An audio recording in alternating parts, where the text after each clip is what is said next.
3 দিনের পরে গিয়ে আজকে 5ম দিন যাচ্ছে, স্টিল নাও আমার মোবাইলের কোনো খোঁজ নাই। 4র্থ দিন আমাকে সামওয়ান এসে বলতেছে আপনি একটু ঢাকা যান, গিয়ে ফেস লক দিয়ে আসেন, আমরা আনলক করতে পারছি না। উনারা যখন আমাকে বলেছে আপ টু 72 আওয়ার্স উনাদের মোবাইলটা লাগবে, আমি আমার ফেস লক আনলক করে কোড চেঞ্জ করার চেষ্টা করছি। দেখে আপনার আইফোনে বলছিল যে 1 ঘন্টা ওয়েট করতে হবে। তো পরবর্তীতে আমি ওনাদেরকে বললাম কোনো অসুবিধা নাই, আমার ব্যাংকের ডিটেলস নেন, কার্ডের ডিটেলস নেন, do whatever you want. যখন অ্যান্টি করাপশন থেকে লোকজন আসলো, যদিও এটা বেশ ফর্মাল ছিল আমার কাছে ফার্স্টে। শিয়া বাটার ও ভিটামিন ই সমৃদ্ধ লিলি বিউটি সোপ, তারুণ্যময় উজ্জ্বল ত্বকের জন্য। রিমার্ক ওনার মেসেজ দিয়েছে যে অ্যান্টি করাপশনে ওনারা আমার সাথে বসতে চাচ্ছে। তা আমি তাড়াহুড়া করে আসলাম, এসে ওনাদের সাথে বেশ কিছু কনভারসেশন করলাম, বিভিন্ন কোয়েশ্চেন করেছে, আমি আনসারও দিয়েছি।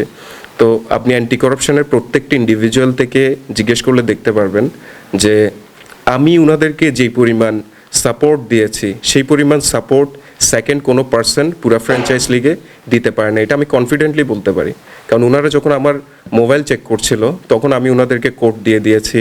পরে একজন অ্যান্টি করাপশনে একজন বলতেছে আপনার মোবাইল চেক করা, আপনার মোবাইল আমরা আরও ইনডেপথ রিসার্চ করা দরকার আছে।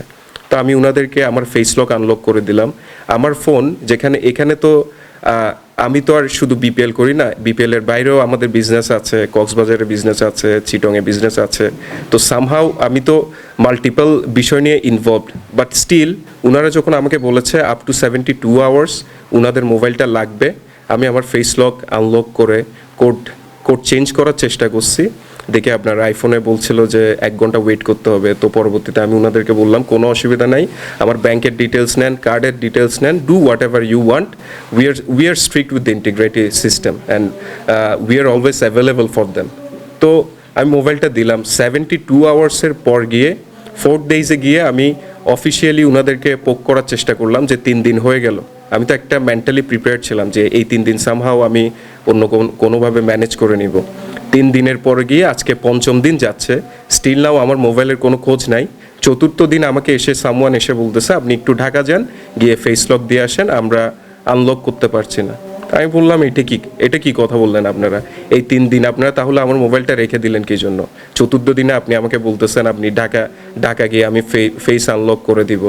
পরে আমি তাদেরকে লাস্টে দিয়ে বিভিন্ন কনভারসেশনের করার পর আমি তাদেরকে এটাও বললাম ঠিক আছে আমি আমার টাকা দিয়ে ঢাকা যাব, ফেস লক আনলক করে দেব, কিন্তু লাস্ট ফ্লাইটে আমাকে আমার মোবাইল দিয়ে দিতে হবে।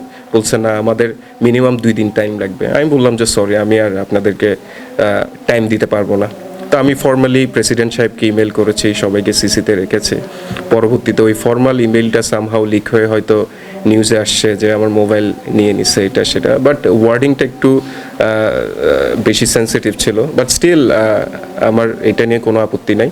তবে আমি জাস্ট এটাই বলবো, এই যে ধরেন মানসিকভাবে যদি ম্যানেজমেন্ট কন্টেন্ট না থাকে, তারপর আমার প্লেয়াররা যদি কন্টেন্ট না থাকে, সেখান থেকে আসলে আমরা কি বেটার রেজাল্ট এক্সপেক্ট করব।